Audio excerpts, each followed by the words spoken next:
Collectorate వద్ద ధర్నాకు దిగారు. ఎన్నికల సమయంలో సీఎం చంద్రబాబు నాయుడు, మంత్రి నారా లోకేష్లు తమకు ఇచ్చిన హామీలను వెంటనే నెరవేర్చాలని డిమాండ్ చేశారు. ముఖ్యంగా ప్రభుత్వ సంక్షేమ పథకాలు అంగన్వాడీ వర్కర్స్ కు అందడం లేదన్నారు. ప్రభుత్వ ఉద్యోగులుగా గుర్తించి జీతభత్యాలు పెంచాలని డిమాండ్ చేస్తూ నిరసనకు దిగారు. ఈ ఆందోళనపై మరింత సమాచారాన్ని మా సీనియర్ కోఆర్డినేటర్ మురళీకృష్ణ అందిస్తారు.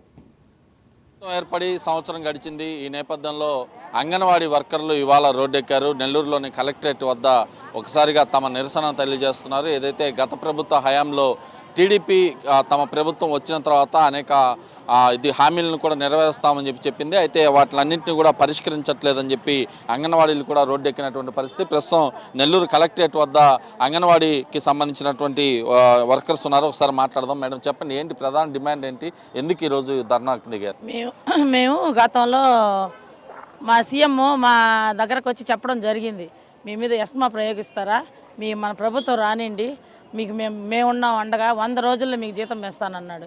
కానీ మేమేందంటే గతంలో 14-18లో ఉన్నప్పుడు కూడా ఆయన 2 సార్లు మాకు జీతం పెంచాడు. ఈయన మాకు పెంచలా, 1000 రూపాయలు పెంచేసి సరిపెట్టుకున్నాడు. దానికోసం మేము 42 రోజులు సమ్మె చేయడం జరిగింది.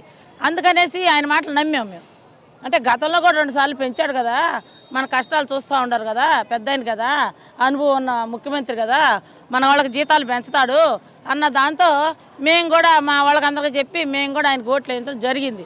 కానీ కొత్త సీసా పాత సారా అయిపోయింది. ఇప్పుడు సీసా ఏమో కొత్తదే, సారా ఏమో పాతది.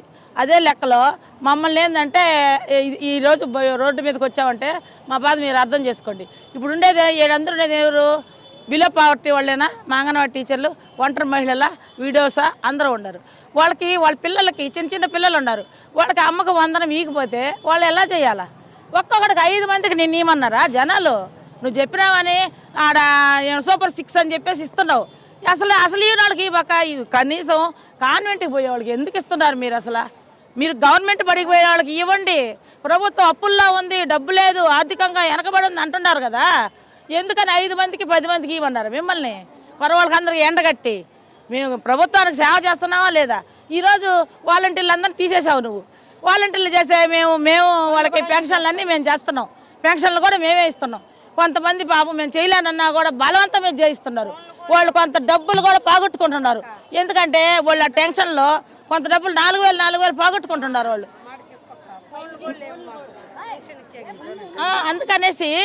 అందుకని మమ్మల్ని అర్థం చేసుకోవాలి. మేమేమనుకుంటున్నాము, ప్రభుత్వం ఇబ్బందుల్లో ఉంది, మనం కూడా సహాయం చేద్దాము, మనం కూడా పెన్షన్లు పంచుదాము. వాలంటీర్లు లేరు కదా, ఆడుండేది 7-8 మందే కదా ఉండేదని మేము కూడా పంచుతున్నాం. అయినప్పటికీ మాకైతే గుర్తింపు లేదు. మేము ఎంత పని చేసినా మాకు గుర్తింపు లేదు. అందుకని మేము కూడా 1 సంవత్సరం చూసాం. 100 రోజులు చెప్పావు, 1 సంవత్సరం చూసావు. కానీ ఇప్పుడు ఇచ్చేవాళ్ళకి మాత్రం పండిన వాళ్ళకే పంట పండుతుండ కానీ ఎండిన వాళ్ళకి ఎండిపోతుంది. ఇక మీదట దాంట్లో మాకు ప్రభుత్వ ఉద్యోగం అని వస్తుంది సంక్షేమ పథకాలకి, అది తీసేస్తారా? లేదా 26,000 జీతం ఇస్తే మేము సంక్షేమ పథకాలు లేకపోయినా మేము ఓకే. మీరు చెప్పండి మేడం, అంటే ఇవాళ ప్రధాన డిమాండ్ ఏంటి? కలెక్టరేట్ దగ్గర ధర్నాకి దిగారు, దాదాపు ఇటు అనేక మంది కూడా మహిళలు వచ్చారు. ప్రభుత్వాన్ని ఏం డిమాండ్ చేస్తున్నారు?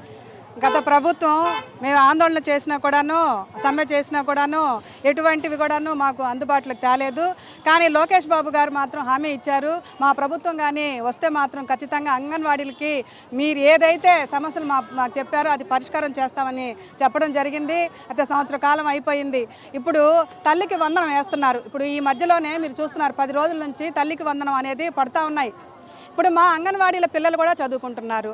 మా సెంటర్లో కూడాను అంగన్వాడీకి వచ్చే పిల్లలు కూడా ఉన్నారు. కాబట్టి మేమేం కోరుతున్నామంటే మా కుటుంబంలో చదువుకున్నటువంటి బిడ్డలకు కూడాను తల్లికి వందనం ఇవ్వండి, మా సెంటర్లకు వచ్చే బిడ్డలకు కూడాను తల్లికి వందనం అనేటటువంటిది స్కీమ్ వర్తింప చేయండి అని చెప్పేసి ఈ సందర్భంగా ప్రధాన డిమాండ్గా మేము చేస్తున్నాము. కాబట్టి ఖచ్చితంగా గతంలో చెప్పారు, మేము రాగానే మిమ్మల్ని ప్రభుత్వ ఉద్యోగులుగా గుర్తిస్తాం, కనీస వేతనం 26,000 రూపాయలు ఇస్తామని చెప్పి. ఈరోజు సంక్షేమ పథకాలు వర్తింపజేయండి అని అంటే మీరు ప్రభుత్వ ఉద్యోగులు అని చెప్తున్నారు. అలా అయితే ప్రభుత్వ ఉద్యోగాలుగా చేసేయండి మమ్మల్ని. ప్రభుత్వ ఉద్యోగాలు చేస్తే 26,000 వస్తాయి, దాంతో మా కుటుంబాలు మేము పోషించుకోగలం. కానీ ఈరోజు మీరు ఇచ్చేటటువంటి 11,500 తోటి మేము కుటుంబాలు ఎట్లా జరుపుకోవాలనేటటువంటిది మా ప్రశ్న. కాబట్టి ప్రభుత్వం ఇప్పటికైనా కళ్ళు తెరిచి మా సమస్యలు పరిష్కారం చేయాల్సిందిగా మేము కోరుతున్నాం. అది మొత్తం మీద తీసుకుంటే ఏదైతే ఇటు అంగన్వాడీ వర్కర్లు ఉన్నారో వీళ్ళకి ఖచ్చితంగా కూడా ఇచ్చేటటువంటి ప్రభుత్వ పథకాలన్నీ కూడా తమకు చేర్చాలి, ప్రభుత్వ పథకాలు తమకి అందట్లేదని చెప్పి ఎవరైతే అంగన్వాడీలు డిమాండ్ చేస్తున్నటువంటి పరిస్థితి ఉంది. ప్రభుత్వం ఏర్పడి ఏడాది గడుస్తున్నప్పటికీ కూడా ఎన్నికల సమయంలో ఇచ్చినటువంటి హామీలలో ఏదైతే అంగన్వాడీలకి ఇచ్చినటువంటి హామీలను మాత్రం నెరవేర్చలేదని చెప్పి అంగన్వాడీ వర్కర్స్ యూనియన్ ఆధ్వర్యంలో కూడా నెల్లూరులోని కలెక్టరేట్ను ముట్టడించిన పరిస్థితి అయితే ప్రస్తుతం